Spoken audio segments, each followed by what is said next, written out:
Copy में ऐसा क्या था कि आपको अचानक आना पड़ता है, कोर्ट बंद होने के बाद आप सीबीआई दफ्तर पहुंच जाते? इन सभी लोगों पे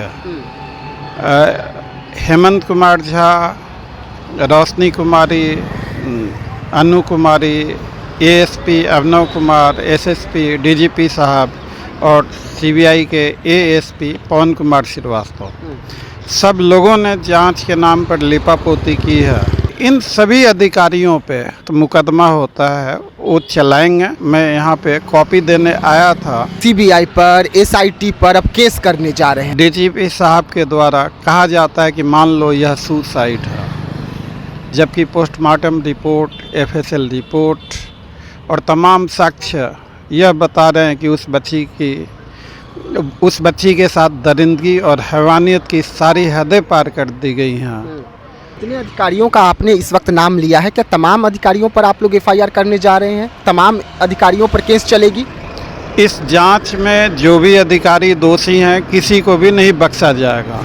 सीबीआई मनीष रंजन को बचाने के लिए कानून की सारी हदें पार कर चुकी है। देखिए, कोर्ट में सुनवाई के बाद पीड़ित परिवार के वकील सीधा सीबीआई दफ्तर पहुंच गए थे। हाथ में एक मोटी दस्तावेज थी और उस दस्तावेज को लेकर सीबीआई दफ्तर क्यों पहुंचना पड़ा और सीबीआई को जिस तरीके से कोर्ट के द्वारा फटकार लगी है, उन फटकारों के बाद आखिरकार ये क्यों पहुंचे थे, हम सीधा इन्हीं से जुड़ेंगे। एक मोटी दस्तावेज आपके हाथ में और सीबीआई का दफ्तर, कारण क्या रहा? यह कोर्ट में उनको कॉपी देना मैं चाह रहा था, लेकिन वो होशियारी करते हुए कोर्ट रूम से भाग गए। वहाँ उन्होंने कॉपी नहीं ली, तो चूँकि कॉपी देना ज़रूरी था तो कॉपी देने के लिए मुझे इनके हेडक्वार्टर आना पड़ा। तो कॉपी तो पहले लेने में आनाकानी लोग कर रहे थे, लेकिन जब उन्होंने देखा बाहर मीडिया है तो फिर जाके कॉपी ले ली। अच्छा, उस कॉपी में ऐसा क्या था कि आपको अचानक आना पड़ता है, कोर्ट बंद होने के बाद आप सीबीआई दफ्तर पहुंच जाते हैं, बंद होने से पहले पहुंचते हैं, हड़बड़ी में रहते हैं? आखिरकार उस दस्तावेज में ऐसा क्या कुछ है? यह इस केस में जांच के नाम पर लिपापोती हो रही है। सीबीआई का दामन हमेशा से ही दागदार रहा है। यहाँ तक कि माननीय सुप्रीम कोर्ट ने सीबीआई को पिंजड़े वाला तोता कहा। जब कानून के रक्षक ही कानून के भक्षक हो जाएं, तो इंसाफ का मिलना लगभग नामुमकिन हो जाता है। इस केस में जिस तरह से जैसा सीबीआई का बर्ताव रहा है, सीबीआई इस केस में नहीं चाहती कि इंसाफ हो। सीबीआई खुद इंसाफ का गला घोंट रही है। सीबीआई के ऑफिसर ऐसा क्यों कर रहे हैं, बेहतर इसका जवाब वही दे पाएंगे। इस केस में पॉक्सो एक्ट की धाराएं लगी थी। सीबीआई को यह पावर ही नहीं है कि जब पॉक्सो एक्ट की धाराएं लगी थी तो उन धाराओं को ये लोग हटा दें। इन्होंने जानबूझकर पॉक्सो एक्ट की धाराएं हटा दी। स्वाभाविक है कि पॉक्सो एक्ट की धाराएं हटाने से किसे लाभ होगा। स्वाभाविक है कि अगर ये गंभीर धाराएं हटा दी जाए तो इसका सीधा लाभ मनीष रंजन को होगा। मनीष रंजन को लाभ पहुंचाने के उद्देश्य से यह धाराएं हटाई गई हैं। इन धाराओं को हटाने का कोई ठोस, कोई कानूनी वजह, कोई उचित कारण सीबीआई के पास नहीं है। अदालत ने भी इनसे यही पूछा, जिसका कोई भी संतोषजनक जवाब इनके पास नहीं था। आप लोग जो है सीबीआई पर, एसआईटी पर अब केस करने जा रहे हैं, मुकदमा दर्ज करने जा रहे हैं, जिसकी तैयारी जोरों पर है। आखिरकार ये नौबत क्यों आ गई आप लोगों को? अगर कानून के रखवाले ही कानून की हत्या करने लगे, जिस केस पे देश की लाखों करोड़ों बेटियों की नज़रें टिकी हो, वो भयभीत हों, हर तरफ एक ही सवाल है कि इस बिहार की बेटी निर्भया को इंसाफ मिलेगा या नहीं मिलेगा। इंसाफ दिलवाने वाले लोग ही साक्ष्य और सबूतों के साथ छेड़छाड़ कर इंसाफ की हत्या करना चाह रहे हैं। तो यह अधिकारी हमारे देश के कानून से ऊपर नहीं है, यह अधिकारी हमारे देश के संविधान से ऊपर नहीं है। इन्होंने जो कृत्य किया है वह कानूनन एक बहुत ही बड़ा संगीन जुर्म है। हम लोग इन सभी अधिकारियों पे कानूनी प्रक्रिया के तहत जो उचित मुकदमा होता है वो चलाएंगे। उसी प्रक्रिया के सिलसिले में मैं यहाँ पे कॉपी देने आया था। कानून का कद रसूखदारों के समक्ष अक्सर छोटा हो जाया करता है। हमारी जंग जारी रहेगी, इंसाफ की जीत होगी, ऐसा हमें भरोसा है। मतलब आप यहाँ पे सीबीआई को जो कागज और जो दस्तावेज सौंपे हैं, रिसीविंग कराए हैं, उसमें ये था कि हम आप पर मुकदमा कर रहे हैं, आप फंस रहे हैं। नहीं, वो फंस रहे हैं कि नहीं फंस रहे हैं यह तो मैं नहीं कह सकता। इन सभी लोगों पे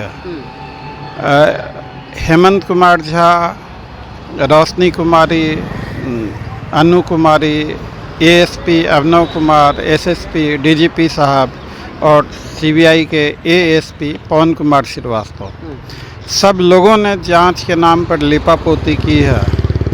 पीड़ित परिवार को, उनके माता पिता को डीजीपी साहब के द्वारा कहा जाता है कि मान लो यह सुसाइड है, जबकि पोस्टमार्टम रिपोर्ट, एफएसएल रिपोर्ट और तमाम साक्ष्य यह बता रहे हैं कि उस बच्ची के साथ दरिंदगी और हैवानियत की सारी हदें पार कर दी गई हैं। तो ऐसी स्थिति में मुझे यह कहने में कि जब कानून के रक्षक ही कानून के भक्षक बन जाएं, तो लोगों की उम्मीद, लोगों का विश्वास, जो इंसाफ हो पाएगा या नहीं हो पाएगा, वो कहीं ना कहीं कमज़ोर हो जाता है। मैं देश की तमाम बेटियों से कहना चाहता हूँ कि आप ईश्वर पे भरोसा रखें, अदालत पे भरोसा रखें।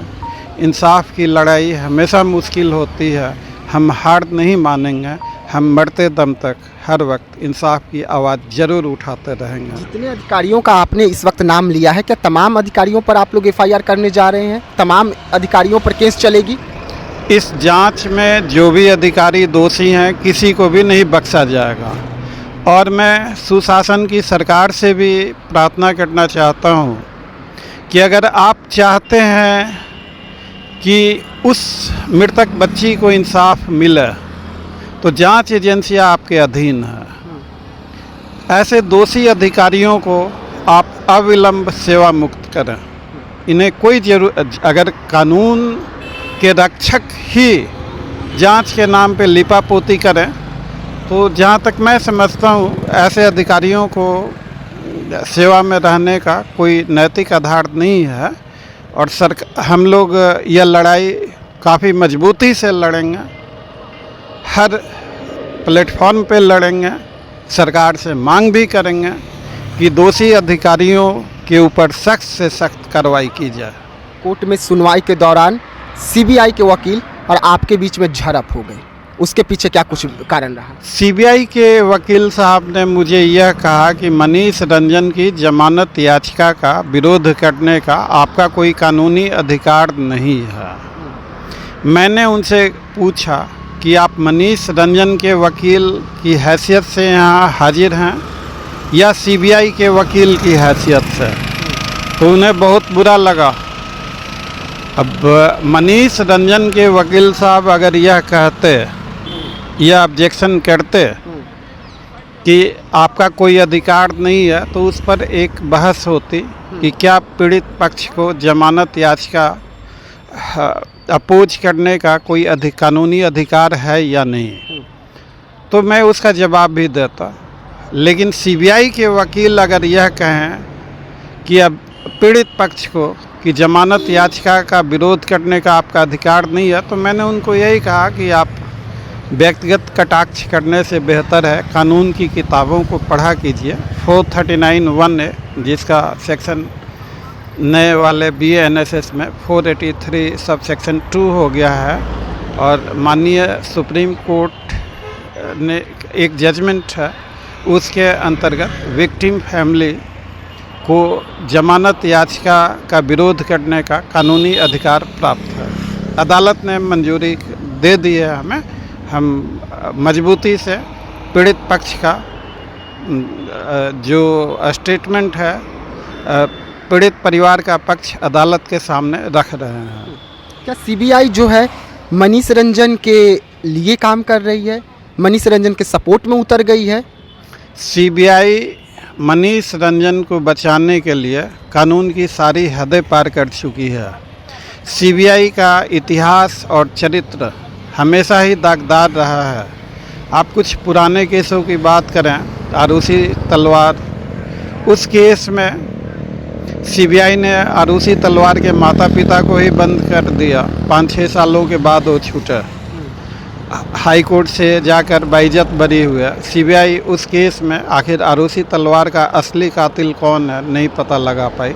आप शिल्पी गौतम, बेबी हत्याकांड, नौरूना, मुजफ्फरपुर शेल्टर होम, ऐसे तमाम ना जाने कितने मुकदमे हैं जिसमें सीबीआई आज तक किसी नतीजे पर नहीं पहुंच पाई। मेरे समझ से इस बात की जांच होनी चाहिए कि सीबीआई क्यों नहीं किसी नतीजे पे, गंभीर मुकदमे पे पहुंच पाती। इस बात की जांच होनी चाहिए कि सीबीआई का नाम जांच एजेंसी से हटा दिया जाए, क्योंकि सीबीआई के पास बहुत सारे मुकदमे हैं और एक आम धारणा बनते जा रही है कि सीबीआई के पास मुकदमा गया तो समझिए मुकदमे का सत्यानाश हो गया, इंसाफ मिलना नामुमकिन हो गया। यह एक आम जनरल परसेप्शन बनता जा रहा है। तो सीबीआई को भी अपना पक्ष रखना चाहिए कि क्या वो जांच और उसकी जिम्मेवारियां सफलतापूर्वक निभा सकते हैं या नहीं निभा सकते।